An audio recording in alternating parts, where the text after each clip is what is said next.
начин да ги спреш и с всяка се прибавя в твоя празник нова свещ.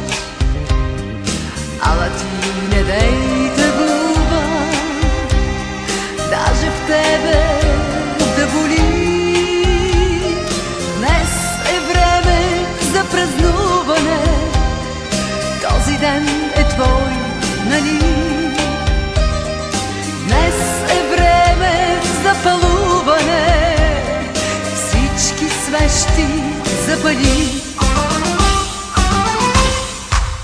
Честит да бъде този ден,